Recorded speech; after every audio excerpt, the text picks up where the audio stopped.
Hi, Model Chili here, and I thought I'd take a look at a kit I completed earlier this year, just after I seriously got back into the model making hobby. It's the Airfix de Havilland Vampire T.11, showing the Royal New Zealand Air Force markings. And yeah, so this was the first aircraft I built after acquiring all my new tools and my airbrush. So it was a kind of a mix of lessons that I'd learnt from building various armour kits and trying new techniques. So it's a bit hit and miss. I mean, it's largely I'm sort of happy with it, but there's a few imperfections and other things that I've definitely taken lessons from and will try to correct on future aircraft. Now, I don't usually build aircraft. I've always been a bit of an aircraft fan, military aircraft, but building them model-wise, I kind of find it really tricky, just getting them looking so perfect and free of imperfections and knocks and fingerprints and all that. Yeah, I've just always found building armour in sci-fi ships just a little bit more easy, for whatever reasons. So this was my first sort of serious crack at building an aircraft. Thankfully it was quite an easy colour scheme, so pretty much just a light, semi-shiny aluminium colour, and just applied a bit of weathering and touched up with a few extra details. So it's a tiny kit and quite simple. Yeah, so taking a closer look. Now it's actually a combination of two kits. So we've got the base starter kit, which is the one of the New Zealand markings on the front, and this is one of those starter kits, so you get extra paints and glue included. And so I bought that, and it has all the basic markings as shown on the box.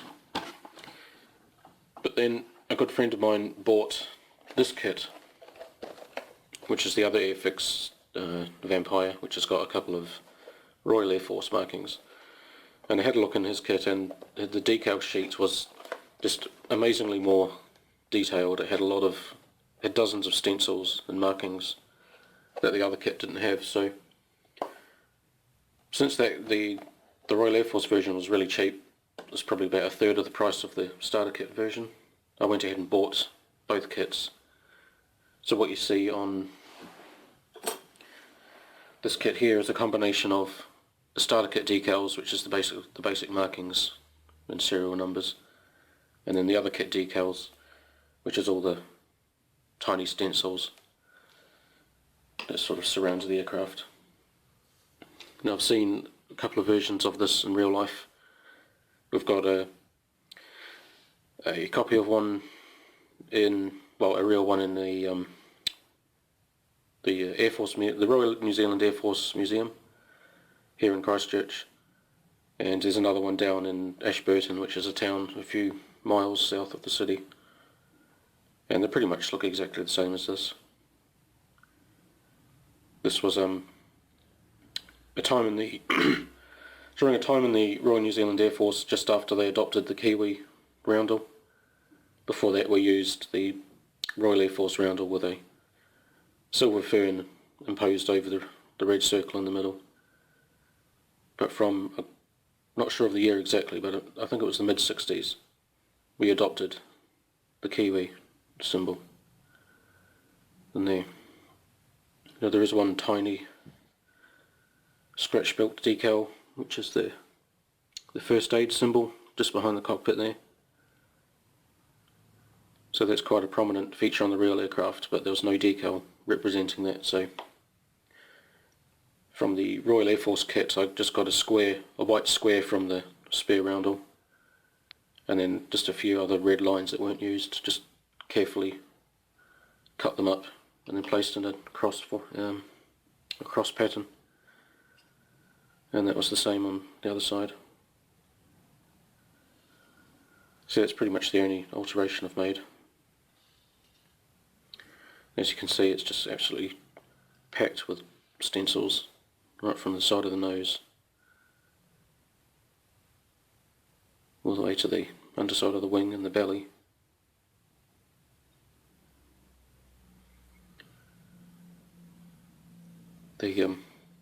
I glued these fuel tanks on before putting the decals down, so this had to be carefully cut to match in there, either side of the pylon. And that wasn't a simple case of just cutting it in half, because there's a thickness of the pylon that you've got to take into consideration, so I had to cut out a slice about the same thickness as this pylon and then place either side of the decal on the wing. And yeah, so I've got the pilots in there. They're basically just clones of each other. Pretty simple. Hand painted the canopy frame. I mean, it could be better, but it looks okay from a distance. And a tiny bit of weathering on the nose, so I've put a bit of sort of chipping, a different shade of aluminium. It's not really coming out well on this camera, but the same along the leading edges of the wing.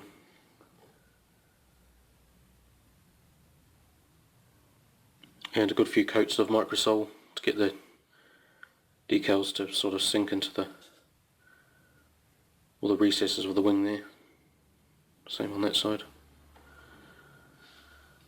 And going around to the booms.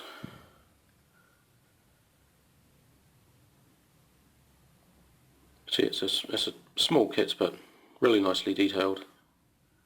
All the details on the rivets and the recess lines.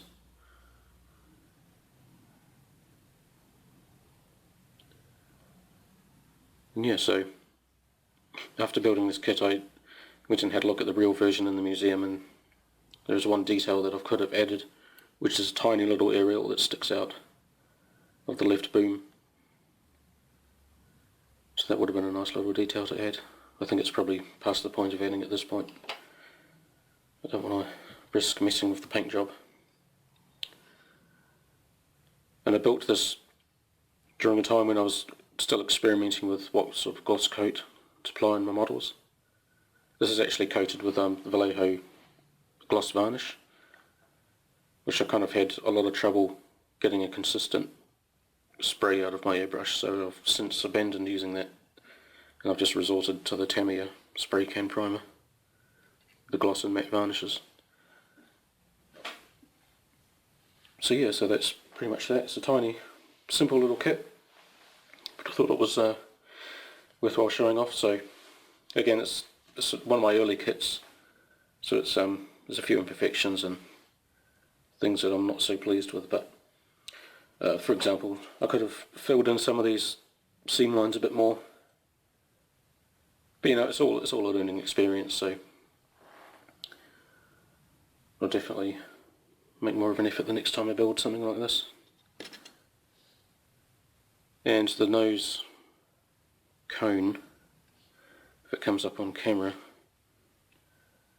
I did fill the seam going down the centre of the nose, but the putty shrunk slightly after painting it, so you can just kind of still see the seam there, even though I was sure that was fixed before I started painting.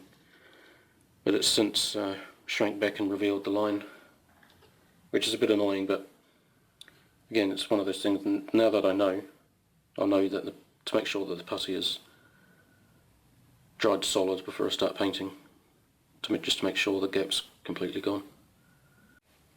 So yeah, that pretty much wraps it up for this video. It was short and sweet, just like the kit.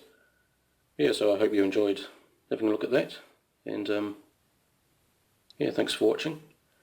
If you'd like to see more of these videos, just subscribe to my channel. I usually aim to post at least 1 or 2 videos a week, whether it's something I'm building or something that I've built before I started this channel. So yeah, so hopefully I'll catch you next time. Take care.